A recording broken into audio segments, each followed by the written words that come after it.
मैं हूं सरगम पंत और आप सभी का स्वागत है गुरु मंत्र के खास एपिसोड में। और आज हमारे साथ हैं देश के सबसे बड़े गुरु astro scientist G D Vashishth ji. जोरदार तालियों से स्वागत कीजिए गुरुदेव का।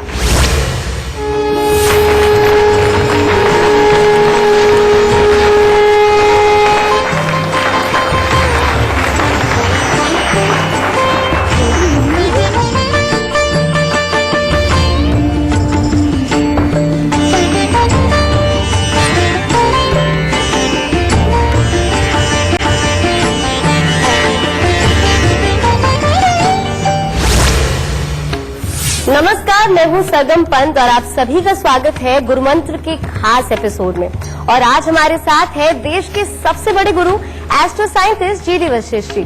आपका बहुत बहुत स्वागत है गुरुदेव।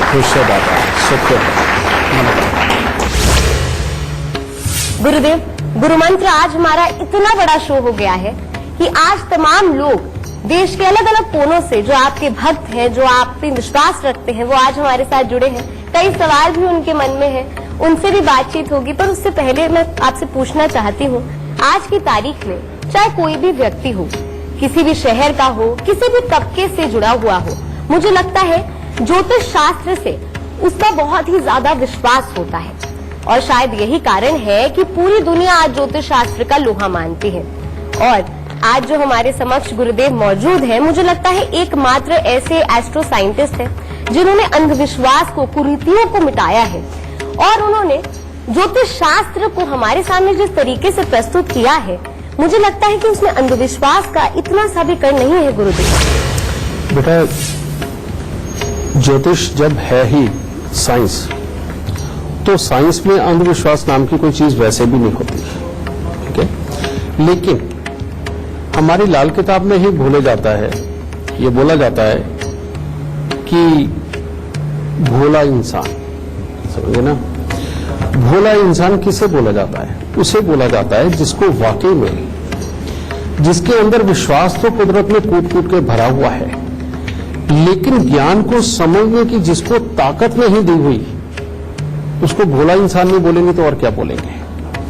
कई इंसान अपना अच्छा और बुरा, ऊंच नीच को कितनी जल्दी समझ लेते हैं, कितनी जल्दी ये समझ लेते हैं कि ये जो सामने वाला बोल रहा है, ये बोल के हमारा फायदा दिखा के अपना काम करवाना चाहता है, या वाकई में ये हमारे भले के लिए बोल रहा है। बेटा, ये जो सेंस के लोग होते हैं, ये दुनिया में थोड़े से परमात्मा ने कम बनाए हैं, ठीक है।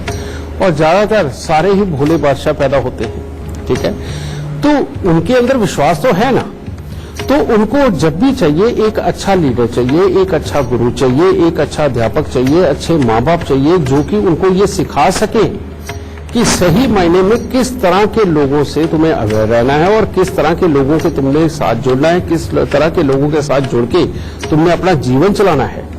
ये जो वो समझाते हैं, वो भी क्या है? वो भी तो साइंस है, वो साइकोलॉजी साइंस है, ठीक है ना। वो उन्होंने दुनिया की समझी, वो समझ के अपने बच्चों को जब वो समझाया, बताया, तो वो साइंस तो पहले वही सिखा रहे हैं। तो बेटा, इसीलिए तो कहा जाता है कि जो माँ बाप होते हैं वो पहले गुरु होते हैं। हमें ये बताते हैं कि नहीं, ये जिस रास्ते पे तुम जाने लगे हो, ये रास्ता इन खड्डे खाइयों से या इन कांटों से भरा हुआ है, इस रास्ते को छोड़ो।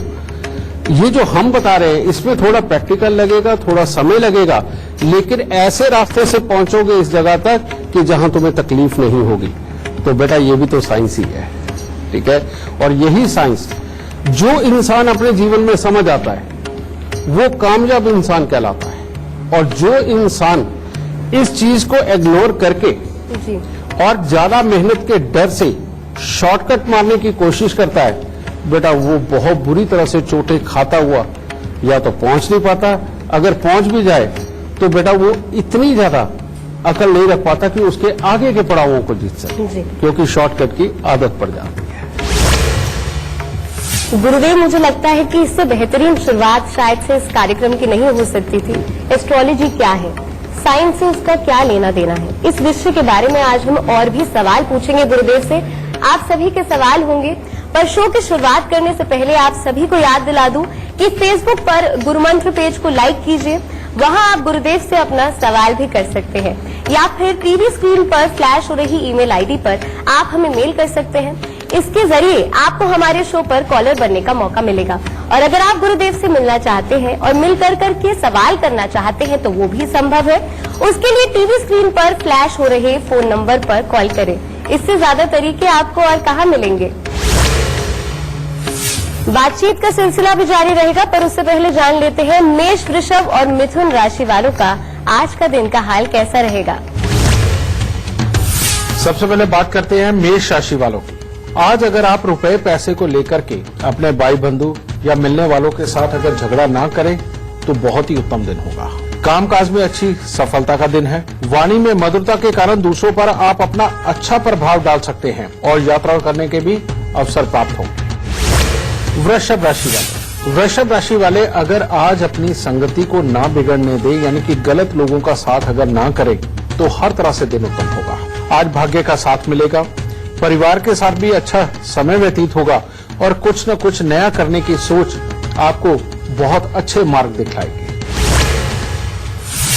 मिथुन राशि वाले आज के दिन बेवजह के विवाद से अगर दूरी बना करके रखते हैं तो दिन बहुत उत्तम है। आज के दिन आपके लिए सुखद समाचारों की प्रधानता बनी रहेगी। किसी मांगलिक आयोजन में सम्मिलित हो सकते हैं। मेहनत और भाग्य का उत्तम साथ प्राप्त होगा। अभी आपने बताया कि साइंस क्या है, एस्ट्रोलॉजी क्या है, पर गुरुदेव मुझे ऐसा लगता है कि अभी भी कई लोग ऐसे हैं जो इसे अंधविश्वास ही मानते हैं। ऐसा क्यों है? बेटा, इसके लिए जिम्मेवार भी तो हम ही हैं। जिम्मेवार क्या है, जब पहले हमारे यहाँ की संस्कृति रही कि जो माँ बाप और बड़े कह दिया करते थे वो हम माना करते थे और आंख बंद करके चला भी करते थे। कारण ये कि अपनों के ऊपर विश्वास टिका हुआ था और उन्हें पता था कि ये जो मेरा अपना बोल रहा है, ये जो कह रहा है, ये बिल्कुल सही मुझे गाइड कर रहा है। और अभी ये पिछले 200 साल से क्या हुआ था कि नई नई सभ्यताएं हमारे देश में आई, नए कल्चर के लोग हमारे यहाँ आए, वो अपनी संस्कृति लेके आए, अपनी मानसिकता लेके आए। वो जिस तरह से जी रहे थे, उनके जीने का जो तरीका था वो हमसे थोड़ा सा लेवल में ऊपर था, जिसकी वजह से आकर्षण पैदा हुआ और उस आकर्षण ने ये प्रेरित किया हमारे यहीं के घरों को कि हमें वैसा जीना चाहिए। जब वैसे जीने की प्रथा हमारे यहाँ आने लगी तो नेचुरली बात है बेटा, उसके बाद में उनकी संस्कृति, उनकी सोच को भी अडॉप्ट करना स्वाभाविक ही हो गया। तो वो जब हुआ, जो असली साइंस हमारे भारत देश में थी, जो कि किसी भी चीज की साइंस को समझ के उसको संस्कार बना दिया करते थे। जैसे औरतों के पांव के अंदर बिछुए क्यों पहनाए जाते हैं, औरत का पायल पहनना क्यों जरूरी है, ठीक है, या मांग में सिंदूर भरना क्यों जरूरी है, ये सारी साइंस है। समझिए, किसी भी औरत के जिसके भी पांव के अंदर पायल रहती है, उंगलियों में बिछुए रहते हैं। अब घर के इतने सारे काम, पूरे परिवार की जिम्मेवारी, आज की डेट में तो औरतें बाहर भी काम करती हैं। औरत का शरीर कुदरत ने ऐसा बनाया कि बहुत जल्दी वो कमर के दर्द को पकड़ता है, ठीक है, और बहुत जल्दी उसकी इम्यूनिटी कमजोर होती है, जिसके कारण बीमारियां जल्दी पकड़ती हैं। लेकिन ये चांदी के छल्ले और पायल में इतनी ताकत थी जो एक्यूप्रेशर का काम करती थी और जिसकी वजह से हमारे ये नर्वस सिस्टम को वो पकड़ के रखती थी, जिसकी वजह से इम्यूनिटी उनकी बड़ी रहती थी। ये कमर का दर्द जरा होता नहीं था जल्दी। आज की डेट में भी कई तरह की थेरेपियां हैं, सुयोग वगैरह कई तरह की हैं बेटा, उनके अंदर भी आप जाते हो और जाके अपना ट्रीटमेंट करवाते हो इन चीजों का, तो क्या करते हैं वो वहीं पर उस जगह पर प्रेशर करने को कहते हैं, ठीक है। तो ये साइंस थी। अब साइंस से ही हमारे संस्कार बने थे, लेकिन अब क्या हुआ, वो संस्कार जब फॉलो करने पड़े, समझे, तो उसमें क्या आज के बच्चों में या आज के इंसानों में थोड़ी ईगो आ गई, क्योंकि उन्होंने वेस्टर्न कल्चर को अपनाया और अपने आप को बड़ा बनना खुद ही सिखा दिया, या अपने जो पढ़ाने वाले या बताने वाले या सिखाने वाले उन्होंने कुछ सिखा दिया। उसके चक्कर में अब जब वो झुकते हैं, उन संस्कारों को अपनाते हैं, तो उनको वो टाइम वेस्ट लगता है। लेकिन इसकी आड़ में वो कितना बड़ा अपना स्वास्थ्य, कितना बड़ा मेंटल पीस और कितना बड़ा दुनिया और अपने घर परिवार और अपने समाज के लिए अच्छा करने की एक कला को खोते जा रहे हैं बेटा, वो उन्होंने ये इस चीज को नहीं समझा। और अगर इस चीज को समझ आते और कोई समझाने वाला होता कि उनका ये कितना बड़ा नुकसान है इस चीज को छोड़ के, तो शायद आज वो इस राह पे ना होते और ये विद्या पूर्ण रूप से पूरे वर्ल्ड वाइड सबसे बड़ी विद्या मानी जाती, जो कि एस्ट्रोलॉजी से ही जुड़ी हुई विद्या है। गुरुदेव, एस्ट्रोलॉजी से ही संबंधित मुझे लगता है कि लोग भी सवाल करना चाहते होंगे। अगर आप में से कोई भी सवाल पूछना चाहता है इस विषय के बारे में, यानी कि ज्योतिष शास्त्र और विज्ञान के बारे में, तो आप कर सकते हैं। क्या नाम है आपका, कहाँ से है, क्या सवाल पूछना चाहते हैं आप इस विषय के बारे में? गुरु, मेरा नाम गीतांजलि है, मैं दिल्ली की रहने वाली हूँ। मेरा आपसे सवाल ये है, मेरे एक्चुअली 2 सवाल हैं। पहला ये कि ग्रहों का हमारी जिंदगी में क्या महत्व है, और दूसरा ये कि अक्सर होता है कि इंसान बहुत कोशिश करता है, बहुत प्रयास करता है, लेकिन फिर भी बहुत से काम बन नहीं पाते हैं। इस धरती पे, इस सृष्टि में ग्रहों के अलावा और कुछ नहीं है। रोज आप अखबारों में पढ़ते हैं कि एक और चंद्रमा मिल गया, एक और ग्रह मिल गया, उस ग्रह के इतने चंद्रमा हैं, ठीक है। ये सिर्फ हमारी गैलेक्सी में, आगे भी आप निकलो तो वहां पर सब कुछ यही है। अब वो सारे के सारे जितने भी हैं वो क्या हवा में तैर रहे हैं? नहीं, ये एक यूनिवर्स की एक ऐसी ताकत है, एक ऐसी अदृश्य ताकत है जिसने हर किसी को मजबूर किया हुआ है अपनी अपनी धुरी में रह के घूमने के लिए। और वो जो ताकत है, उस ताकत को ज्योतिष ने पहचान के एक नाम दिया जिसे कहा बुध।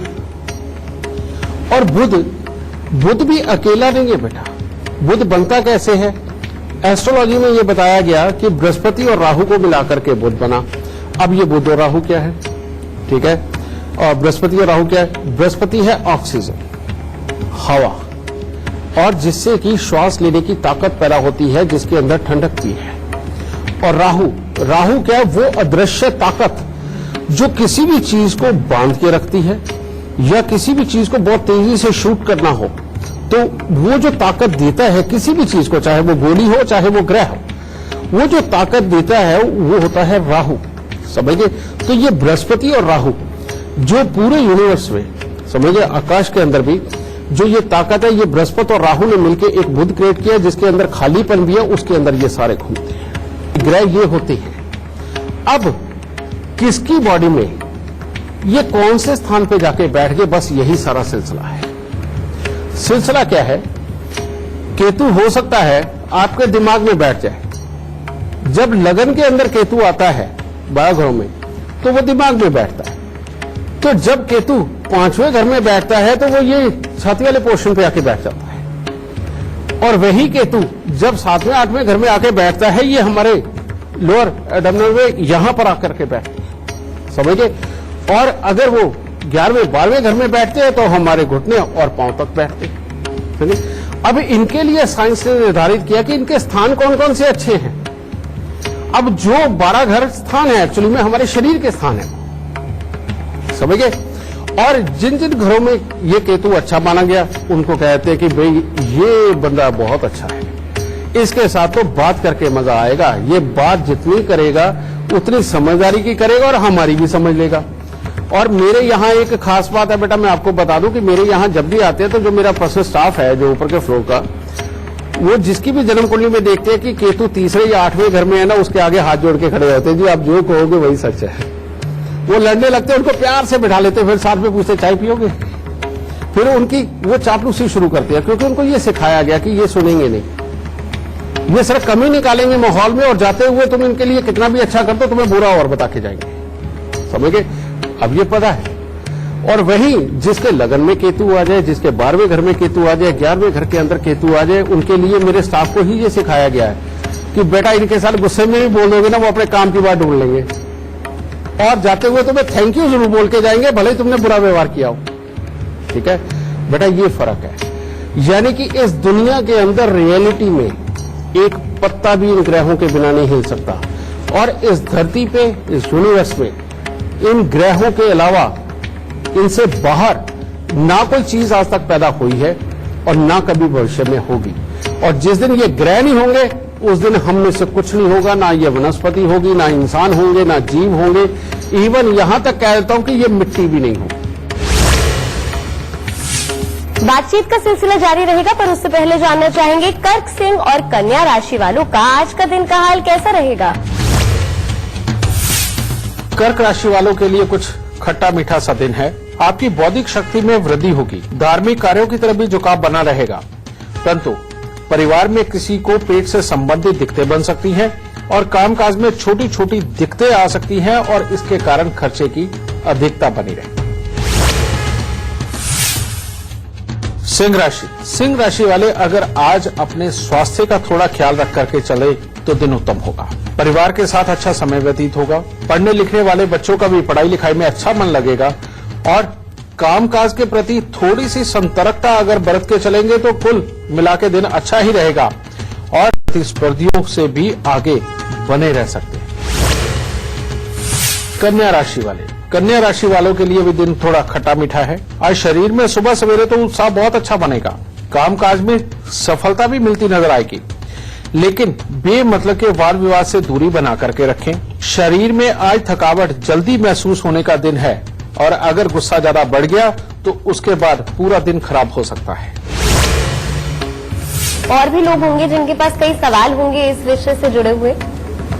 जी, क्या नाम है आपका? मेरा नाम प्रीति है। सबसे पहले गुरुजी आपको जय माता दी। जय माता की। और आज मेरा बहुत बड़ा सौभाग्य है कि मैं इस जगह पे हूँ और इतनी देर तक मुझे गुरुजी के दर्शन हो रहे हैं। बता सकते हैं। और सबसे बात, कई बार ऐसा होता है कि हमारी जिंदगी चल रही होती है एक नॉर्मल लाइफ और कुछ बुरा हो जाता है हमारे साथ या हम कुछ गलत कर बैठते हैं तो सब कहते हैं इंसान बुरा नहीं है, इसके ग्रह खराब हैं। क्योंकि सच में ऐसा ही होता है कि हम बुरा नहीं करना चाहते लेकिन कुछ ग्रह ऐसे हैं जो हमसे बुरा करवाते हैं। ये सच बात है बेटा। इस तरह के जो हालात होते हैं ये अपने बस के होते ही नहीं।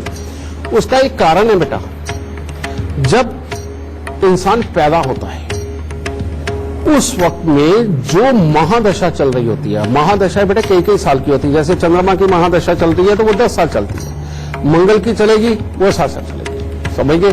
बृहस्पति की चलेगी 16 साल की चलेगी। अब जब तुम पैदा हुए, पैदा होते वक्त किस ग्रह की महादशा चल रही थी उसके अनुसार तुम्हारा जीवन बढ़ना है। अब वो जितने साल की बची हुई है उसको छोड़ के अगली महादशा आ जाएगी। और जन्म कुंडली के अंदर मान लो आप, मेरी उम्र इस वक्त में 45 साल की होगी।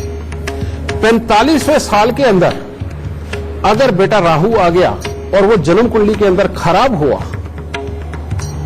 तो कोई नहीं सुनने वाला होगा। वो जो लॉजिक देते हैं ना कि देख यार इतनी उम्र के इंसान को इस तरह का दुख उठाना चाहिए क्या, ये इतना देख आज तक इतना अच्छा करता गया, अब इसकी बुद्धि क्यों भ्रष्ट हो गई, अब इसने भेड़ा काम क्यों कर दिया है, अरे यहां देख कितना अच्छा कमा के आया था, यहां डुबो क्यों दिया बेटा। लेकिन उसके बस की बात नहीं रही। वो राहु की एनर्जी उसके आसपास में इतनी इकट्ठी हो गई है, वो प्रधान हो गई है, वो अपनी सोच के अलावा दूसरी सोच ही नहीं आने देगा।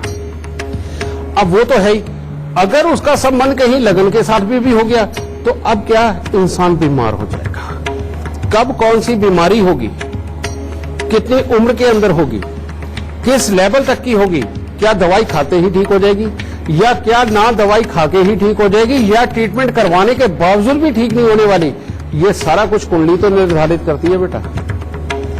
और इसके अंदर जो अदृश्य ताकत ये वाली राहु और केतु की, जो किसी ग्रह के रूप में नहीं है, ये सबसे बड़ा रोल प्ले करती है।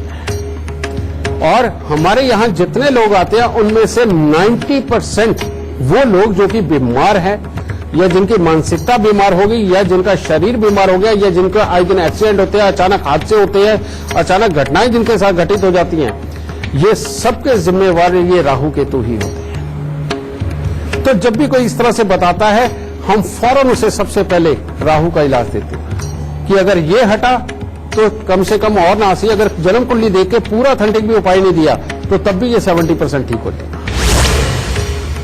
आगे बढ़े उससे पहले जानना चाहेंगे तुला, वृश्चिक और धनु राशि वालों का आज का दिन का हाल कैसा रहेगा। तुला राशि। तुला राशि वालों के लिए आज का दिन बहुत उत्तम है। आज अध्यात्म की ओर भी मन आपका आकर्षित ही रहेगा। परमात्मा का नाम दिमाग में बसा रहेगा। भाग्य का अच्छा सहयोग प्राप्त होगा। कार्य क्षेत्र में भी अच्छी सफलता प्राप्त होगी। वृश्चिक राशि। वृश्चिक राशि वालों का सुबह सुबह तक दिन अच्छा है। हर किसी के साथ मधुर वाणी रहेगी, संबंध रहेंगे, परंतु आज धन के खर्चे अधिक होते नजर आएंगे। स्वास्थ्य को लेकर के थोड़ा चिंतित रह सकते हैं। परीक्षा प्रतियोगिता के अंदर आशाजनक परिणाम मिलते नजर नहीं आएंगे और संगति को बिल्कुल खराब ना होने दे, वरना कोई परेशानी उत्पन्न हो सकती है। धनु राशि वालों को आज के दिन चाहिए कि कहीं पर भी यात्रा पर ना निकले, और कहीं दूर जाना हो और सेल्फ ड्राइव पे जाना हो तो बिल्कुल नहीं, क्योंकि आज शरीर में आलस्य की प्रधानता देखने को मिलेगी, काम में मन नहीं लग पाएगा और आपके साथ किसी भी प्रकार की अप्रिय घटना घटित हो सकती है। इसीलिए वाहन के प्रति खास तौर पर सचेत रहें। गुरुदेव, आपसे जानना चाहूंगी, इस वक्त हमारे यहाँ पे 2 यंत्र हैं, एक कुबेर यंत्र है, दूसरा लक्ष्मी यंत्र है। इसका क्या विज्ञान से भी कोई लेना देना है? बेटा, अगर इसका विज्ञान से कोई लेना देना नहीं होता तो ये यंत्र इतने प्रचलित ना होते। और जो चीज हम पीछे से अपनी पीढ़ियों से, अपने बुजुर्गों से, अपने मंदिरों से जो सीखते हुए आए कि हाँ ये चीजें होती हैं, इसकी आड़ में जो इतनी मोटी सेल हो जाती है बेटा, और कई तरह के यंत्र ये जो टीवी पे भी बिक गए समझे, और लोगों ने बड़े श्रद्धा से खरीदे भी, वो सेल भी ना होती। लेकिन इसके पीछे, यंत्रों के पीछे सही मायने में पूरी एक साइंस है बेटा। और लेकिन वो साइंस ऐसी नहीं है कि आप सिर्फ 10, 20, 50 रुपए का, 100 रुपए का या 2, 3, 4, 5 हजार रुपए का एक यंत्र लेकर के आए और आपकी किस्मत संवर जाएगी। बिल्कुल भूल जाइए आप, ऐसा बिल्कुल नहीं होता। पर यंत्र सच्चे हैं, यंत्र झूठे नहीं है, समझिए। अब आपको यंत्र का तो पता है, यानी कि एक ये हथियार ऐसा है जिसका एक गुप्त स्विच है और उस स्विच को भी लगाना पड़ेगा, और प्लस एक रॉ मटेरियल भी है जो इसके एक स्पेशल पोर्शन में डालना पड़ेगा, तब ये वर्क करता है ये हथियार। वो चीज आपको पता ही नहीं। तो ये खाली खोल लेकर के आप जहां मर्जी घूमते रहो और एक्सपेक्ट ये करते रहो कि आपकी किस्मत बदल देगा और ये कर देगा, ऐसा बिल्कुल नहीं होगा, समझ गए। ये क्या है बेटा, पीछे टीवी के अंदर आया था कि एक बाबा ऐसे हैं जिन्होंने पता नहीं कितने सालों से कुछ खाया ही नहीं, लेकिन आज की डेट में जीवित है। कितने लोगों ने वो देखा बेटा, सुना है ना। वो बात बाबा जो है आज की डेट में भी बेटा, मां अंबे का जो मंदिर है गुजरात के अंदर, उनके साथ में ही वो पहाड़ के ऊपर उन्होंने अपनी कुटिया बनाई हुई है, आज भी वहां पर है। और अमेरिका से बहुत सारे डॉक्टर आकर के हफ्तों के हफ्ते उनके साथ रह के गए, मेडिकल चेकअप करवा लिए, वो वाकई नहीं कुछ खाते पीते। ये ताकत उनमें कहां से आई? पीछे अभी एक पता चला था कि नेपाल के अंदर वो एक इंसान भी है, वो बैंक में एम्प्लॉय भी है, वो क्या करता है, दोनों नेगेटिव पॉजिटिव दोनों करंट के पकड़ भी लेता है, उसको करंट ही नहीं लगता, ऐसा भी है। और एक बंदा और ऐसा है जिसको आज 20 बाई 25 साल हो गए, वो सोया ही नहीं है ना। बेटा, इस धरती पर बहुत सारी ताकतें हैं, बहुत अनगिनत ताकतें हैं, और आपके ये जो शरीर है इसको शरीर मत समझो, ये एक यूनिवर्स की पूरी ताकत लिए हुए हैं। और वो जो बार बार बोलते हैं ना हमारे योग में भी, हमारी साधनाओं में भी, कि कुंडली जागरण कर लो। बेटा, आज की डेट में जो कुंडली जागृत करवाते हैं ना, उनकी खुद की नहीं जगी हुई होती, उनको पता ही नहीं है कि सही मायने में इसकी साधना क्या। और ये इतने लिमिटेड लोग रह गए हैं कि जो जगवाते हैं ना बेटा, वो पूरी तरह से हर तरह की मंशा को खत्म करके वो साइंस को, विज्ञान को, अपनी जरूरतों को, सबको पहचान के, उनकी तृष्णा को मार के इतने आराम से इतनी अच्छी जिंदगी जी रहे हैं कि उनको सुख और दुख का अनुभव भी नहीं है, समझिए। अब ये जो यंत्र आप कह रहे हो, इसमें है क्या, मैं आपको उसका कारण बता दूं। इसमें एक विद्या है कि अब तुम्हें क्या चाहिए, समझिए। अब मान लो आपका बच्चा बहुत कमजोर है, आए दिन उसको नजर लग जाती है, आए दिन वो बीमार रहता है, उसकी इम्यूनिटी कमजोर है, जब देखो उसको गुस्सा चढ़ा रहता है, खाने पीने लगता हो तो उसका पेट नहीं साथ दे रहा। तो अब इसके लिए यंत्र क्या तैयार होगा? इसके लिए यंत्र क्या तैयार होगा? इसके लिए यंत्र तैयार होगा मंगल की उस ताकत का कि जिससे मंगल की ज्यादा से ज्यादा एनर्जी हमारे शरीर के अंदर इकट्ठी होकर पॉजिटिव वाली हमारे को इम्यूनिटी दे सके, हमारे पेट को दुरुस्त रख सके, खाना पीना लगा सके और एक नॉर्मल जिंदगी जी सके, ठीक है। तो हम क्या करेंगे, या तो ताम्रपत्र, एक होता ताम्रपत्र यानी कि तांबा, और एक होता है ताड़पत्र भी उसे बोल देते, कई कुछ बोल देते हैं बेटा, समझ गए। तो या भोजपत्र, भोजपत्र एक ऐसा है, वो सूर्य का पेड़ होता है, उसका एक छाल होती है, उसी को कागज के रूप में, जो कि हजारों साल खराब नहीं होता, 5000 साल रख लो वो गलता नहीं, खराब नहीं होता। ये भी हमारे ऋषि मुनियों की खोज है, नहीं तो पूरे विश्व में कहीं और पे ये भोजपत्र नहीं मिलता, हमारे इधर कश्मीर की पहाड़ियों पे होता है। तो उसके ऊपर स्पेशल संख्याएं लिखी जाती है, लेकिन वो संख्या कैसे लिखी जाती है? जैसे 9 नंबर है, 9 नंबर मंगल को इंडिकेट करता है, मंगल की ताकत को इंडिकेट करता है, तो लेकिन पॉजिटिव वाला मंगल होता है, ठीक है। तो इसीलिए तुम रोड के ऊपर जो गाड़ियां देखते हो, स्पेशल कई लोगों को सिर्फ 9 नंबर का ही शौक होता है, 9 नंबर की गाड़ियां लेके घूम रहे होते हैं ना बेटा, वो जिनका मंगल बहुत अच्छा होता है उनके लिए 9 नंबर बड़ा लकी होता है, और ये लोग वाकई जिंदगी में बड़ी तरक्की करते हैं, और रिस्क टेकिंग इनमें जो एबिलिटी होती है वो बहुत ज्यादा होती है। समझे? ये अब 9 नंबर की संख्याएं इस तरह की बनाई जाती हैं कि उस कोष्ठ में, यानी कि 4 ऐसे का कोष्ठ तैयार किया जाता है कि उसके अंदर 9 नंबर से जुड़ी हुई ऐसी संख्या कि ऊपर से नीचे, नीचे से ऊपर लिखो तो सबका टोटल 9 ही आएगा, ठीक है। पहले तो वो संख्याएं तैयार की जाती है, लेकिन लिखा किससे जाता है? उन स्याहियों से लिखा जाता है जिसके अंदर मंगल के सबसे ज्यादा गुण हो, यानी कि एक बार अगर वो भोजपत्र के ऊपर लग गई तो कम से कम 5-7 साल उस स्याही का असर ना जाए, ठीक है। उसके करके बाद में हमने पूजा किसकी करनी है? नहीं, हनुमान चालीसा बिल्कुल नहीं, क्योंकि हनुमान चालीसा तो अभी आया है, थोड़ी देर पहले किसने लिखा है वो भी आपको पता होगा, समझ गए। मंगल के स्पेशली वो मंत्र जो शास्त्रार्थ है, जो वाकई में एक ऑरा पिंड को क्रिएट कर सके, एक ताकत को क्रिएट कर सके, और जब भी मंत्र विधान भी ऐसा ही होता है कि जब आप मंत्रों के शरण में जाते हो तो आपको रोज एक ही जगह पर बैठकर मंत्र करने होते हैं, और जब आप मंत्र कर रहे होते हो, ये जो वाइब्रेशन है, इस वाइब्रेशन से जो ताकत उत्पन्न होती है, वो बेटा ताकत बनते बनते बनते बनते वो रत्ती रत्ती बनते बनते, जैसे ना बूंद बूंद से गागर भरती है, इसी तरह से मंत्र कहते हैं ना, 1.25 लाख जाप, 91,000 रुपए जाप या 2.5 लाख जाप, समझे? वो इसीलिए कि जब इतनी बार मंत्र बोला जाता है तब वो ताकत उत्पन्न होती है, और वो ताकत उत्पन्न करके वो जो उस वक्त में हमारा भोजपत्र या ताम्रपत्र है, उसके अंदर जब उसको घुमाया जाता है तो वो क्या करता है? उस ऑरा को अपने अंदर समेट लेता है, उस ताकत को अपने अंदर समेट लेता है। अब वो सिमट गई, जैसे सिमटी, हमने बच्चे को लाल धागा लिया, उसके गले में डाला, पता चला 1 हफ्ते में बच्चा ठीक, क्योंकि मंगल की ताकत उसके अंदर कमजोर है ग्रहों में, जो वो पैदाइशी लेके पैदा हुआ है। अब हमने बाहर से उसको ताकत दे दी, समझ गए? वो देखो, ये एक ट्रीटमेंट बना, समझ गए? वो उसको पहनाया, उसके पेट भी ठीक हो गया, उसका चिड़चिड़ापन भी ठीक हो गया, ब्लड सर्कुलेशन ठीक होने लगा, बीमार रहता था वो बंद हो गया। इसी तरह से ये लक्ष्मी यंत्र, लक्ष्मी यंत्र का क्या विधान है? ग्रहों के अंदर सबसे जो पावरफुल ग्रह है वो है शुक्र, यानी कि लक्ष्मी कमाने की विधा, उसके लिए जो संघर्ष करना होता है, उसके लिए जो बुद्धि चाहिए, जो वाक्पटुता चाहिए, समझे?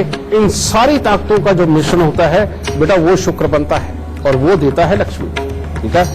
अब इसके लिए क्या करना है? इसके लिए करना होता है बेटा, एक लक्ष्मी जी का आपने बहुत नाम सुना होगा कि बीसा यंत्र, श्री यंत्र, समझे?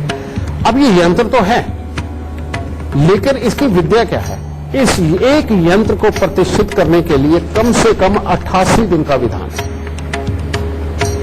88 दिन तक एक ही बंदा, कम से कम अगर 2-4 या आचार्य हैं, वो आचार्य, उनका एक फिक्स नियम होगा कि सुबह इन्होंने अगर 3 बजे उठना है तो उठना है, अगर इन्होंने 4:05 पे पूजा शुरू करनी है और मंत्र उच्चारण शुरू करना है तो करना है, और इतनी देर के अंतर मंत्र पूरे करके अगर उसके बाद इन वस्तुओं का, जो शुक्र की वस्तुएं हैं, इनका अगर यज्ञ करना है तो करना उसी वक्त है, समझ गए? और शाम को भी वही सारा, यानी कि सुबह शाम वही मंत्र, उसी तरह के यज्ञ ये सारे होंगे।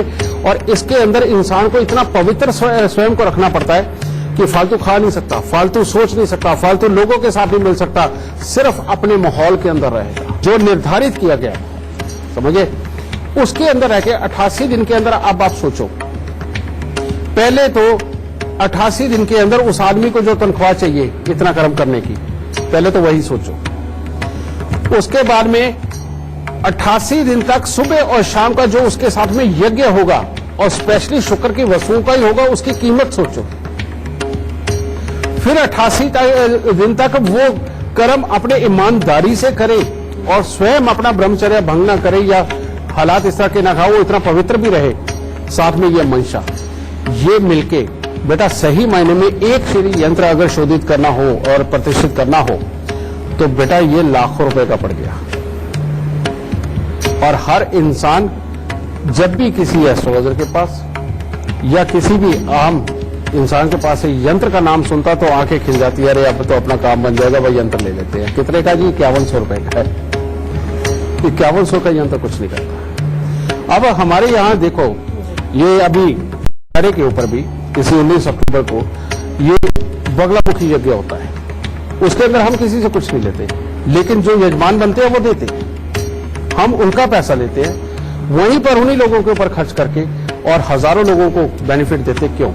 वहां पर जो औषधियां होती हैं बेटा, जो उस यज्ञ के अंदर उस वक्त में सामग्री डाली जाती है, वो सामग्री क्या होती है? वो स्पेशली तौर पे हम हिमाचल से मंगवाते हैं, बहुत महंगी होती है, लेकिन वो सामग्री तो डलनी है, जो तो यजमान बने उनका पैसा लग गया, वो डाली, उनको फल मिला देखो पास में, लेकिन आसपास के माहौल के अंदर है वो उन श्रीयों के जलने से बेटा जो उन तक भी, उनके नथनों तक वो चीज पहुंची, और वो जो मंत्र उच्चारण उस वक्त की, जो हमारे कई 100 जो आचार्य होते वो भी उस वक्त में मंत्र बोल रहे थे बेटा, वो सब ताकत के साथ में इन औषधियों का मिश्रण करके जिस जिसके नथनों में जाता है बेटा वो मालो माल हो जाता है। जैसे पिछली बार हुआ था, पिछली बार का जो हमारा बगलामुखी यज्ञ हुआ तो उसके कुछ महीने बाद ही 3 लेडी आई इकट्ठी, तीनों की उम्र 46 साल 46 ईयर, और तीनों प्रेग्नेंट हुई थी, जबकि अपने पूरे जीवन के अंदर उन्होंने कौन से इलाज नहीं करवाए थे, वो प्रेग्नेंट नहीं हुई थी, उनके रिकॉर्ड भी हमारे पास है, जब मर्जी देखो बेटा। ये है, ये जो यज्ञ थेरेपी, यंत्र थेरेपी, किसी भी तरह की या कुछ भी मंत्र उच्चार, इनको ये कोई धर्म नहीं है, ये किसी हिंदू मुस्लिम सिख ईसाई की कोई प्रॉपर्टी ऐसा नहीं है, ये एक ट्रीटमेंट है। जैसे आप हॉस्पिटल में जाके लेते हैं, डॉक्टर से लेते हैं, घर में भी आप चोट लग जाए तो हल्दी लगाते हैं बेटा, ये ट्रीटमेंट है। इसी तरह से ये सारी चीजें भी ट्रीटमेंट है। बस शर्त ये है कि आपको जब कोई देता है, क्या उसने वाकई उस विधि का पालन किया है, वाकई में वो चीज उसमें डाल दी है, समझे? ये बिल्कुल सत्य है। और इनका हर एक ग्रह हर मंशा के साथ जुड़ी हुई चीज, जैसे हनुमान जी ताकत देंगे, माँ लक्ष्मी लक्ष्मी देगी, यानी कि वो कर्म करने की ताकत देगी, समझे? बुध है, वो नसों को, प्लानों को बिल्कुल अच्छा करेगा, हिम्मत दे करके एग्जीक्यूट करवाएगा, बिजनेस के अंदर आगे बढ़ाएगा। लक्ष्मी भैया धन देंगी, वो समझे? तो अब ये समझाया गया कि कौन से देवी देवता की पूजा और कौन से मंत्र तुम्हें जिंदगी के अंदर ये ताकत दे सकते हैं जो कि तुम्हें बढ़ा सकते हैं। बातचीत का सिलसिला जारी रहेगा, पर मकर, कुंभ और मीन राशि वालों का आज का दिन का हाल कैसा जाने वाला है वो जान लेते हैं। मकर राशि, मकर राशि वालों को पारिवारिक मामलों में तो आज का दिन अच्छा है, परंतु मन में जरूरत से ज्यादा भटकाव देखने को मिलेगा, काल्पनिक वहम भी पैदा होंगे और स्वास्थ्य भी खराब हो सकता है। कुंभ राशि वालों के लिए भी कोई खास अच्छा दिन नहीं है। आज धन की चिंता सुबह से ही सताने लगेगी। परिवार के साथ तालमेल तो ठीक ठाक रहेगा, लेकिन मन में जरूरत से ज्यादा भटकाव देखने को मिलेगा और काल्पनिक वहम वो भी होंगे। मीन राशि वालों का हाल, आज घर में किसी से आपका विवाद हो सकता है, क्रोध बढ़ेगा, कामकाज में मन नहीं लगेगा, वाद विवाद से अगर बच के रहेंगे तो ही आपके लिए उत्तम है। थोड़ी धन की चिंता भी जरूर सताएगी, लेकिन संयम रखे, दिन पार होगा। तो ज्योतिष शास्त्र का विज्ञान से क्या संबंध होता है, आज हमने ये जाना है। और आप सभी का बहुत बहुत शुक्रिया कि आप हमारे कार्यक्रम का हिस्सा बने। और मुझे पूरा विश्वास है कि अगर आप लोगों के जीवन में कोई कठिनाई है, कोई बाधा है, तो गुरुदेव जो उपाय बताते हैं वो आप कहीं नोट कर ले, वो आप बस करते रहें। आप खुद देखेंगे कि आपके जीवन में सार्थक परिवर्तन जरूर आएगा। तो चलिए आज के लिए तो बस इतना ही। गुरुदेव आपका बहुत बहुत शुक्रिया हमारे दर्शकों का मार्गदर्शन करने के लिए। माता रानी सबको सुखी रखे, खुशियां बख्शेगा। तो चलिए आज के लिए बस इतना ही। कल फिर हाजिर हो जाएंगे एक नए विषय के साथ। तब तक के लिए दीजिए इजाजत। नमस्कार।